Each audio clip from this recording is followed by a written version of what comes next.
Olá, querido e querida cliente. Esse é o Ativo Macro Review, nosso encontro mensal para avaliarmos os principais dados macroeconômicos e seus impactos em nossos portfólios. Estamos passando aí por um momento, né, de que os dados macroeconômicos em si têm sido secundários, né, diante de um ambiente turbulento, de bastante política, e quando o assunto subjetivo de política entra na pauta, acabam ali que fica um pouco mais difícil de dar previsibilidade, principalmente tratando-se ali de governo Trump. Então, no mercado internacional, né, a gente vê ali que os acordos de tarifaço, primeiro o Brasil vinha ali numa situação de teríamos, em termos relativos, se é que pode-se dizer, né, mas alguma vantagem em relação ao mundo.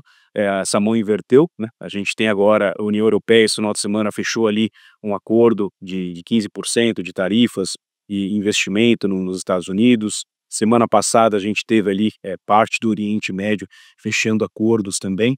E o Brasil, né, muito provavelmente, pela forma como as coisas estão andando, a gente vai ter ali os 50% de tarifa a partir do dia 1º de agosto. Né, essa decisão, ela acaba ali, né, atrapalhando bastante, né, os planos da economia brasileira. No primeiro momento, a gente tem um arrefecimento nos preços, né, a gente viu em julho já o preço da carne baixando, o preço do café baixando, porém, a gente sabe que no médio e longo prazo, se não houver ali, né, um escoamento dessa produção para outras economias, e sendo o nosso principal parceiro a China, seria essa economia o nosso principal parceiro para absorver essa oferta que a gente vai ter, né, em demasia aqui no Brasil. Então, os acordos precisam ser feitos, esse escoamento de oferta precisa ser bem costurado para que a gente consiga manter empregos e manter um bom crescimento. Ainda na economia americana, né, a gente vê um estresse muito forte na relação entre Trump e o Jerome Powell, o Trump querendo ali que o presidente do Banco Central faça ali uma redução dos juros. O Jerome Powell tem segurado, né, o aparato técnico e independente do Banco Central.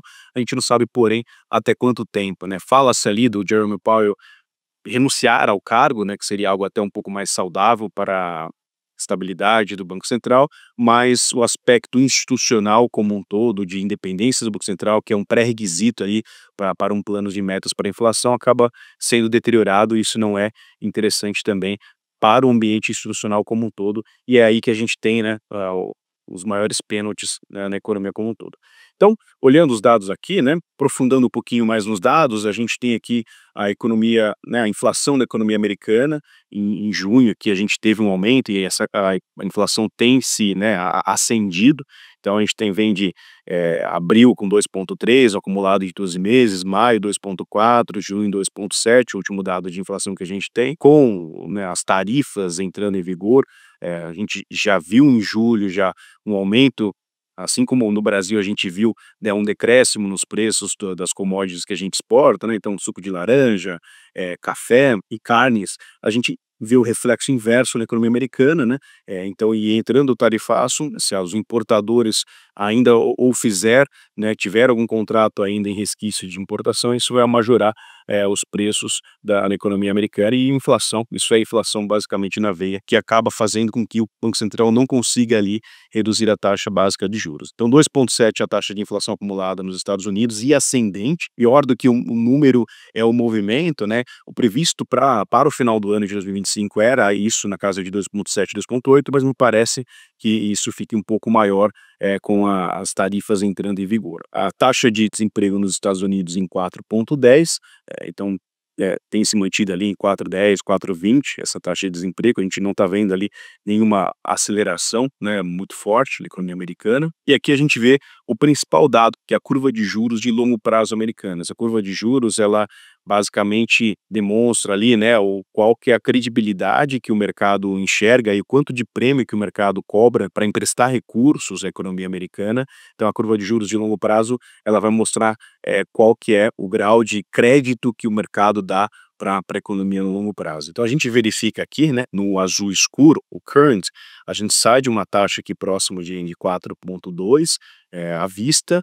Essa taxa, ela um mês atrás, ela tinha uma barriga mais inferior aqui, né, chegando aqui perto de 3%, e nesse mês aqui atual, ela faz uma barriga menor. E o pior, no longo prazo, ela abre mais do que no mês atual. Então a gente está falando aqui uma taxa terminal de 30 anos na curva de juros americana, perto de 4,95, né, 4,949, e um mês atrás a gente falava de 4,77. Então, a gente está falando aqui praticamente de 20 pontos de incremento nesse juro de longo prazo. Significa que o mercado como um todo está cobrando mais prêmio, né, dos títulos americanos. Então o aumento de grau de endividamento americano, esse ambiente institucional mais randômico ali, né, mais incerto, acaba fazendo com que o mercado cobre mais prêmio para que empreste recursos na economia americana no longo prazo. É essa a leitura que a gente faz, e isso não é, né, assim como na curva de juros brasileira também a gente vê um reflexo muito semelhante, veremos com mais detalhe, isso não é muito benéfico aí para a economia como um todo, né? Paga-se mais prêmio para que você tenha ali um recurso captado. Aqui no Brasil tivemos ali um impasse em relação ao IOF, né? No primeiro momento o Congresso e o Senado barrando essa questão do IOF e depois o STF deixando ali passar.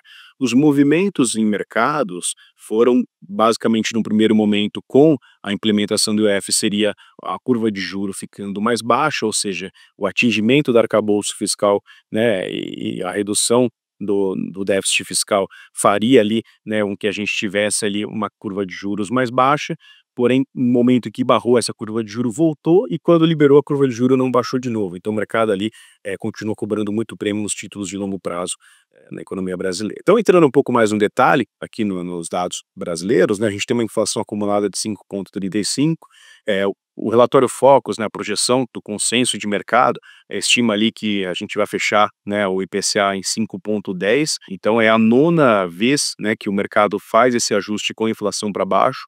Então, a inflação aqui no Brasil, embora feche, né, a meta mais banda, feche acima, as expectativas de inflação pelo menos estão se realinhando e para 2026 a gente está com uma inflação um pouco mais ancorada, fruto aí de um dólar mais baixo, aí uma questão que é bastante impactante, né, com o tarifaço a gente pode ter ali uma possibilidade de apreciação do dólar em detrimento do real, e isso acaba impactando a inflação também, mas no primeiro momento as nossas expectativas para a inflação estão um pouco mais ancoradas. Taxa de desemprego, a gente tem aqui uma taxa de desemprego em 6,20 na economia brasileira, né, um certo aquecimento aqui em relação a março, e aqui a nossa curva de juros que eu havia comentado no início. Então a gente sai aqui, né, comparando a curva de juros de maio, junho e julho, a gente sai de um juro aqui em 14,90, que é o CDI. Esse juro ele performa aqui, né, uma taxa mais elevada que os meses passados em até um ano, e depois a gente tem esse vale aqui em 13,50. O que a gente tem percebido, né, o movimento ele é muito próximo em relação aos meses anteriores, mas no longo prazo esse juro volta a ficar mais elevado.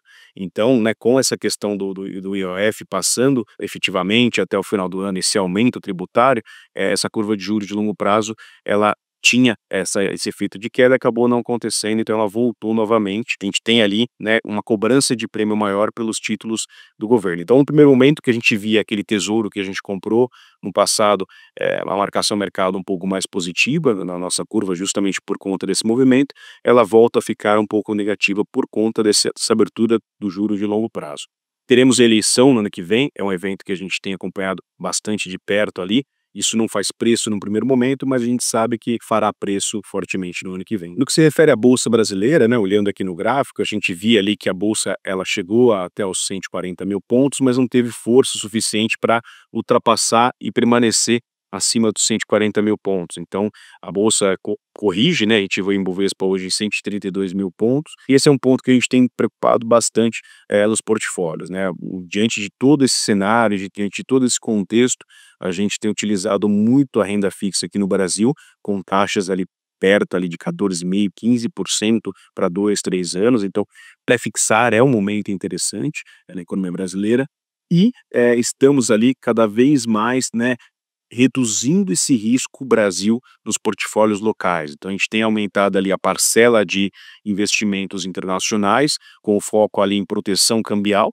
Então, mesmo que a gente não faça um câmbio para fora, a gente compra ativos que tem ali uma proteção do dólar, dado que a gente acha que, né, com o tarifaço esse dólar vá se esticar um pouco, pode ser que chegue ali próximo de R$ 6, então isso já nos garante um conforto, que parte do portfólio né, cresce com o aumento do dólar, e também na economia americana, a bolsa americana não chegou ainda a patamares anteriores ali, o início ali do movimento que o Trump fez com o tarifaço. Então a gente acredita que existem ali oportunidades para compras na bolsa americana. No Brasil, a gente tem feito essa saída de ativos de renda variável no local, entretanto, alguns ativos pontuais a gente tem olhado com bastante proximidade. São eles, Banco do Brasil, né? O Banco do Brasil teve uma queda aqui bem interessante, a gente fala aqui, olha, de 32% de maio para cá. Então, o banco tem ali se assemelhado a uma precificação muito próxima do que a gente viu no governo Dilma em 2015, né? Chegou ali a 60% do patrimônio líquido, hoje está muito próximo disso. Então, a gente tem monitorado e começado ali posições, fazendo ali